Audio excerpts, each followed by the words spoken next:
Yo, what is up, guys? Private Scrappy here, and today I'm bringing you the first video in a set of videos that I'm going to bring out for Diana, which is my main if you don't know. So I'm going to basically be going every video. I'm going to go over tips, different things. For example, this one's going to be jungle clearing. In future videos, I'll be going over combos and some other tips and tricks that you can use. But for this one, I'm going to go over Diana in the jungle because that's where I play her. So I'm going to go over what you should start, how you should, your skill order, runes, masteries, and all that good stuff. So I'm gonna shut up and let's just get into it. So this is season 6. So you can either start. Actually, we'll go ahead and start with the runes and the mastery. So I'm gonna go ahead and pull up the masteries and the runes on the screen now. The only thing that's different for my page than some other people's pages is I like taking the attack speed reds and ability power glyphs. If you don't want to do that, it's not going to be a huge difference. I like to take the attack speed because then it increases your clear and you don't feel obligated to have to get Nashor's Tooth, which I don't feel like is a very good item on her in many cases. So you either want to start, so check out the runes and masteries, pause the video if you want. They're pretty standard. You can go whatever you want for the runes, but those masteries are pretty standard for season 6. Most of the time you're going to start bot side. For one of the videos that I have on screen, I decided to start top side just because I didn't have a leash, so I'm going to be using a lot more mana to clear the Krugs at the bottom lane. So I just went top, and so I smited it, and I got blue buff early, so I didn't run out of mana. And you can do a full clear with Diana, and you don't have to back. You can actually go over a really long time and not have to back. She's a great clear. Her shield gives her tons of sustain. So yeah, she's just amazing. So skill order is I like to go. I'm a little different than some people. Some people might go this. I'm not sure who all goes this anymore. But you want to start with your W for the shield and the damage, and it's AOE. Level 2, you want to go ahead and get your Q. Obviously, it's a damaging ability. And level 3, I go ahead and put a second point in W because it really helps your early clear and your sustain. It's fantastic. I've used it ever since I found out about it. I can't complain. Level 4, I like to get my E. I usually try to farm until level 4, and then I'll try to gank. I usually don't like ganking at level 3 because you won't have your E, and you pretty much need your E if you're going to try to gank pre-6. So then again, at level 5, go ahead and get your Q, and then you'll level 6 get your R, as always.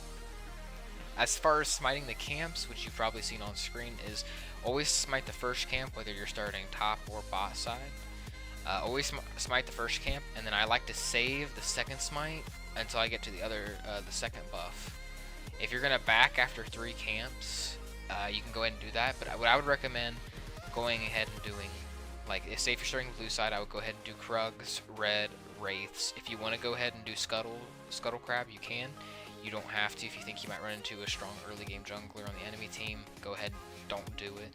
Then you go over to wolves, and then you can smite blue buff, or you can do Gromp, and then you can smite Gromp, and you can use the passive from Gromp to help you clear blue buff. Either way, you can do a full clear pretty easily. If you kite right, you only have to use 1 or 2 potions, which you might see in some of my examples. I know in the season 6 video that I have on screen, or I had on screen, I used all my potions just because I had lag and I wasn't kiting very well. But you only have to use either no potions or 1 potion.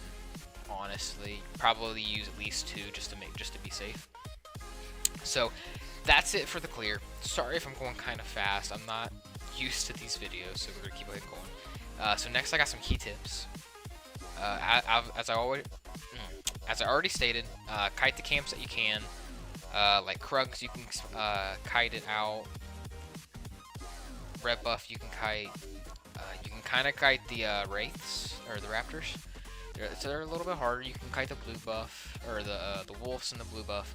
The Gromp is a little. You can't really kite it, so you kind of just have to stand there. But always walk in between your auto attacks to cancel the animation. Whenever you're clearing, this doesn't have to do with early game.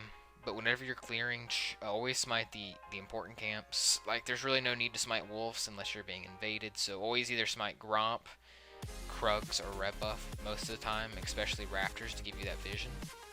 So always do that. And then later on in the game, after you get your Rune Glaive, always space out your abilities. So you want to utilize the passive that Runeglaive gives you. You want to utilize that it gives you mana back. You'll never, once you get Runeglaive, you never have to worry about mana as long as you don't spam abilities. And then, yeah, that's that. And so next, I just want to talk about a couple questions that I can see people having, and some people have asked me. One is, I see some people that don't use their R to clear, or they use their R too much to clear. Should you use your R to clear? I think it's alright. Depending on your mana pool, that's mainly what you need to do to determine whether you should use your R to clear. If you're at full mana, go ahead and use it one time. I would say you never really need to use it more than once, unless you're going to be backing right after the camp, or you're going to be doing 1 or 2 camps and then backing, and you want to clear it faster. But always get the reset on it so you can use it again. So I like to use it usually to queue over a wall, and then use my R to jump over the wall and get to it. And then after that, I'll wait till Runeglaive comes back up, and then I'll use my W, and then when Runeglaive's back up again, I'll lose my Q. So you're maximizing your clear. And that's about it. If I can't really think of anything else to say. Hopefully this was a good video.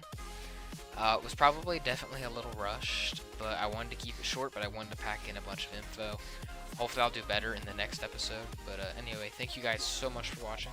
If you have any questions, leave them in the comments. Any suggestions, leave them in the comments. And subscribe. So thank you so much for watching, and I'll catch you guys next time. Peace.